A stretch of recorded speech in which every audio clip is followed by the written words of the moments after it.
오늘의 이 말씀을 봉독한 말씀을 보면 우리가 누구나 생각해서 봤을 때에 이 하나님의 백성 특별히 다윗의 후손들에게 하고 있는 말씀 같이 느껴질 수 있습니다. 즉 하나님께 택함 받은 중요한 백성들, 그리고 그의 율법을 준행하며 하나님의 뜻 안에서 살아갈 법한 그런 사람들에게 하고 있는 말씀으로 보여집니다. 그런데 이 말씀을 듣고 있는 지금 사람은 누구냐 하면은 나중에 북이스라엘을 세우게 될 여로보암입니다.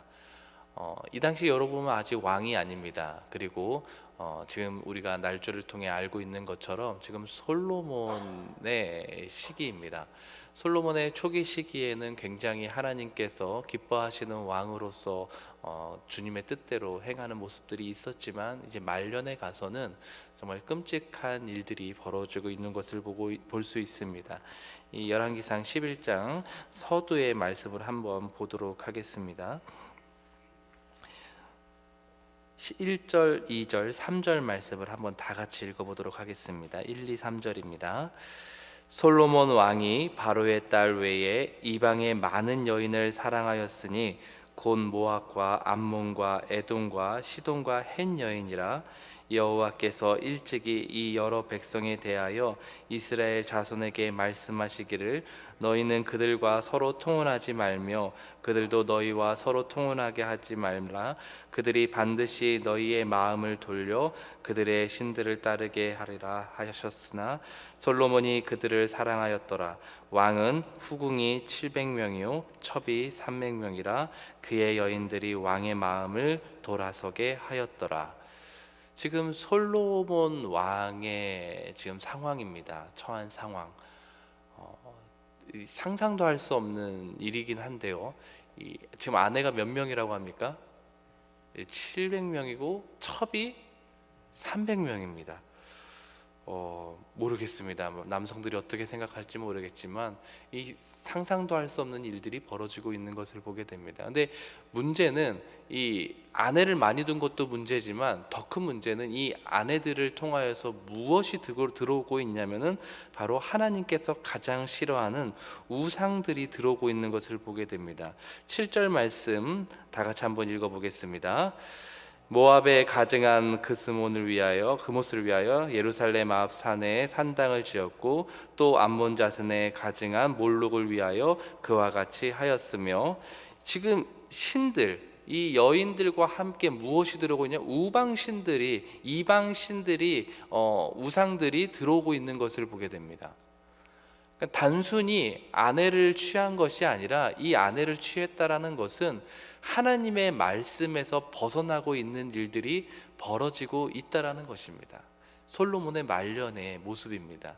이것으로 인하여서 지금 나라가 분리될 상황에 처하게 되었고, 이 북쪽의 이스라엘 열지파, 이스라엘의 열지파들이 북이스라엘로 나눠지게 되는데, 그 대표자가 되는 사람이 바로 오늘 본문 읽었던 이 여로보암의 메시지였습니다.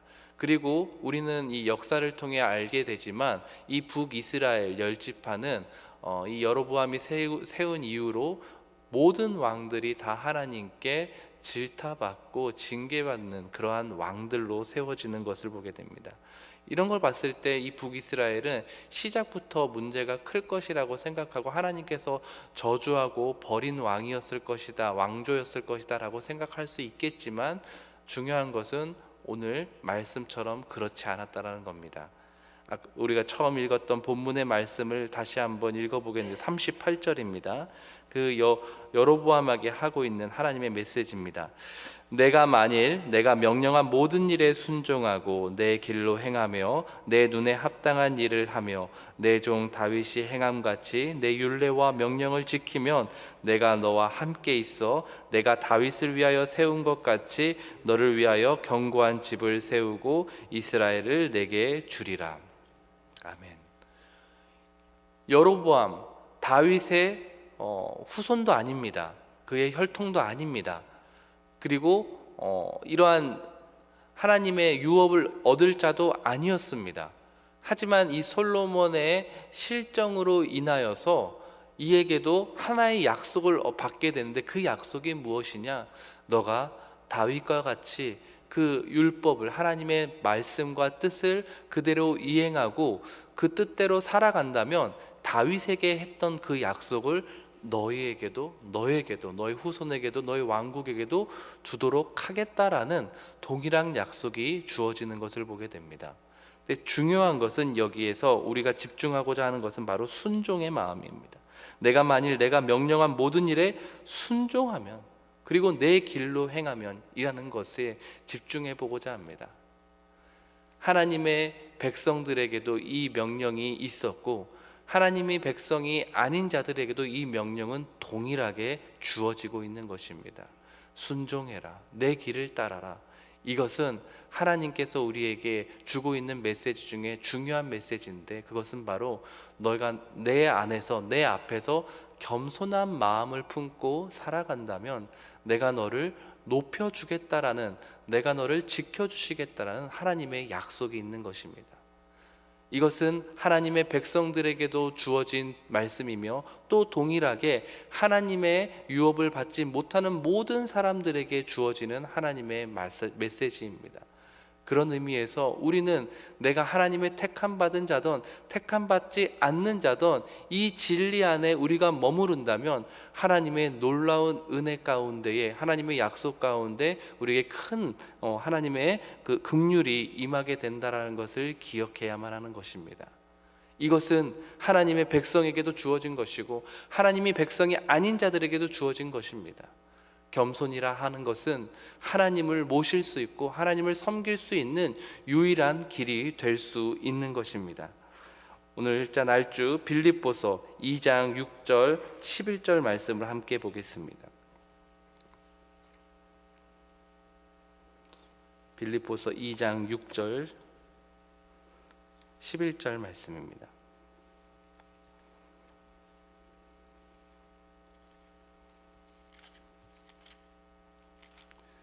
다 같이 읽겠습니다. 그는 근본 하나님의 본체시나 하나님과 동등됨을 취할 것으로 여기지 아니하시고 오히려 자기를 비워 종의 형체를 가지사 사람들과 같이 되셨고 사람의 모양으로 나타나사 자기를 낮추시고 죽기까지 복종하셨으니 곧 십자가에 죽으심이라. 이러므로 하나님이 그를 지극히 높여 모든 이름 위에 뛰어난 이름을 주사 하늘에 있는 자들과 땅에 있는 자들과 땅 아래에 있는 자들로 모든 무릎을 예수의 이름에 꿇게 하시고 모든 입으로 예수 그리스도를 주라 시인하여 하나님 아버지께 영광을 돌리게 하셨느니라. 아멘. 우리에게 겸손의 모습을 보여주셨던 가장 대표적인 한 분이 오늘 말씀에 등장합니다. 그분이 누구십니까? 예수 그리스도이셨습니다. 예수님은 우리가 잘 아는 것처럼 하나님이십니다. 하나님과 동등한 그러한 본체, 그러한 위대하신 분이 바로 예수 그리스도셨습니다. 하지만 그는 결코 자신을 하나님과 같은 모습으로 등장한 것이 아니라 종의 모습으로 이 땅에 오셨다라고 표현하고 있습니다. 즉 인간의 모습으로 이 땅에 오셨고 인간으로 오셨고 그걸로 말미암아 자신이 하나님 앞에서 철저히 겸손한 모습을 보여주셨다는 것을 말씀하고 있는 것입니다. 그런데 그 겸손의 모습이 결국 어떻게 변화시켜 주십니까? 변화라고 표현할 수도 없는 것이죠. 인간의 모습이었던 낮은 종의 모습으로 오셨지만 하나님께서는 궁극적으로 그 예수 그리스도를 모든 이름 위에 뛰어난 이름으로 세워주신 줄 믿으시길 바랍니다. 그리하여서 예수님은 하나님께서 가장 높으신 자리에 올려주셨고 우편 보좌에 앉혀주셨으며 모든 사람들이 그 예수 그리스도를 우리의 주라 시인하게 되는 그런 놀라운 자리에 하나님께서 다시 올려주시는 것을 보게 됩니다. 사랑하는 성도님들, 우리에게 주어진 하나님의 약속이 바로 여기에 있습니다. 이것은 예수님께서 친히 먼저 우리에게 대표자로서 그 결과값을 친히 보여주신 것입니다. 너희가 하나님 안에서, 하나님 앞에서 하나님 안에 철저히 겸손하고 무릎 꿇고 그분께 나아오면 하나님의 영광이 너희들에게 임할 것이고 하나님이 너희를 높여주시겠다라는 것을 분명히 약속하고 있는 것입니다. 우리의 겸손은 사람들 앞에서의 겸손일 수 있겠지만 가장 먼저 중요한 것은 하나님 앞에서의 겸손이라는 것을 기억해야만 합니다. 나는 하나님 앞에서 종이고 하나님 앞에서 철저히 노예 같은 사람이지만 그의 말씀의 한마디에 한마디에 100% 순종해야 되는 그러한 위치에 있는 사람임을 고백하고 그렇게 따라 살아간다면 하나님께서는 종의 모습이 아니라 오히려 당신과 같은 영광의 자리에 우리를 앉혀주시겠다라는 약속을 예수님을 통해서 직접 친히 보여주셨고, 우리가 그 겸손이 우리 안에 있다면 하나님께서는 늘 하나님의 영광의 품 안에, 그분의 집 안에 우리를 함께 하게 해주실 줄 믿으시길 바랍니다. 우리의 낮아짐은 저 바닥으로 내려가기 위함이 아니라 하나님의 영광 중에 임하는 유일한 길인 줄 믿으시길 바랍니다. 그렇게 예수님께서 친히 몸소 보여주셨고 우리는 그분의 뜻을 따랐을 때에 얼마나 큰 영광이 있는지를 늘 말씀을 통해 깨달아 알 수 있는 것입니다. 시편 92편입니다. 오늘자 날주 시편 92편 말씀을 보겠습니다.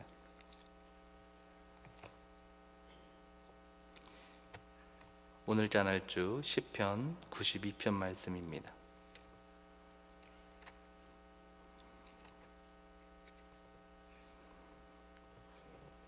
12절에서 15절 말씀 함께 봉독하겠습니다. 12절 15절입니다. 의인은 종려나무같이 번성하며 레바논의 백향목같이 성장하리로다. 이는 여호와의 집에 심겼으며 우리 하나님의 뜰 안에서 번성하리로다. 그는 늙어도 여전히 결실하며 진액이 풍족하고 빛이 청청하니 여호와의 정직하심과 나의 바위 되심과 그에게는 불의가 없음이 선포되리로다. 아멘. 지금 여호와의 집에 머무는 자를 일컬어 뭐라고 표현하고 있습니까? 의인이다 라고 표현하고 있습니다. 의인은 어디에 머물게 된다? 여호와의 집에 머물게 될 것이고 그들의 노년은 늙어도 여전히 결실하고 진액이 풍족하고 빛이 청청하겠다라고 말씀합니다. 우리가 인생을 살면서 깨닫게 되는 것이 있죠. 젊었을 때야 빛이 나고 화려한 것 같지만 세월이 흐르면 어쩔 수 없이 우리의 육신의 모습들을 보면 빛을 잃어가게 되고 결실할 수 없는 연약한 몸이 되어 나가는 것을 철저히 깨닫게 됩니다. 그런데 오늘 말씀에 하나님께서 의인이라고 칭하는 그런 자들은 하나님께서 여전히 늙어도 여전히 결실하고 진액이 풍족하고 빛이 청청한 모습으로 영광스러운 자리에 서게 되고 영광스러운 모습을 취하게 될 것이라고 분명히 약속하고 있습니다. 그런 자들을 일컬어 의인이라고 합니다. 성경에서 말씀하는 의인은 다름 아니라 예수 그리스도를 믿는, 주로 모시는 자들인 것을 우리는 알 수 있습니다. 예수를 우리의 주로 믿고 고백하는 자들은 자연스럽게 하나님을 주로 모시기에, 예수 그리스도를 주님으로 모시기에 그 마음에 철저한 겸손이 있는 것입니다. 예수 그리스도 앞에, 하나님 앞에 무릎 꿇을 수 있는 겸손이 있는 자들, 그리고 그의 말씀 한마디 한마디를 청종할 수 있는 겸손이 있는 자들을 하나님께서는 의인이라 칭할 것이며 그들에게 주어진 영광은 여호와의 집에 함께 있고 여호와께서 누리는 그 영광이 임하는 결과인 줄 믿으시길 바랍니다. 사랑하는 성도님들, 오늘 하루를 살아가면서도 우리는 남보다 더 낫길 원하고 더 괜찮은 사람이 되길 원하실 것입니다. 그런데 그러한 일들을 이룰 수 있는 유일한 길은 다른 것이 아니라 내가 주 안에 머물며 주의 말씀을 청종하며 주님께 무릎 꿇고 철저히 주님 앞에 낮은 모습으로 겸손한 모습으로 살아가는 것이 내가 하나님 안에서 참 영광을 누릴 수 있는 길인 것입니다. 오늘 하루를 살아가시면서 혹시라도 내 안에서 불끈불끈 하나님의 뜻에 어긋나지만 나를 더 높이고자 하는 마음과 나를 더 드러내고자 하는 마음과 내가 남보다 더 낫다라는 모습을 보이고 싶은 그러한 교만의 마음이 혹시라도 꿈틀꿈틀 될지라도 오늘의 말씀처럼 우리 주 예수 그리스도처럼 우리 주님이 그렇게 보여주셨던 것처럼 철저히 주님 앞에서 종의 모습을 취하고 낮은 모습을 취하고 하나님의 말씀을 청종하며 그의 말씀을 따라 살아감으로 말미암아 하나님의 영광의 모습이 우리 안에서 우리를 통해서 드러나게 되는 그러한 아름다운 삶을 사시는 하루 되시길 주님의 이름으로 축원합니다. 다 같이 주기도문 하심으로 기도회를 마치고 또 각자 가지고 나온 기도 제목으로 기도하시다가 자유롭게 돌아가시겠습니다. 하늘에 계신 우리 아버지여, 이름이 거룩히 여김을 받으시오며 나라의 임하옵시며 뜻이 하늘에서 이룬 것 같이 땅에서도 이루어지이다. 오늘날 우리에게 일용할 양식을 주옵시고 우리가 우리에게 죄 지은 자를 사하여 준 것 같이 우리 죄를 사하여 주옵시고 우리를 시험에 들게 하지 마옵시고 다만 악에서 구하옵소서. 대개 나라와 권세와 영광이 아버지께 영원히 있사옵나이다. 아멘.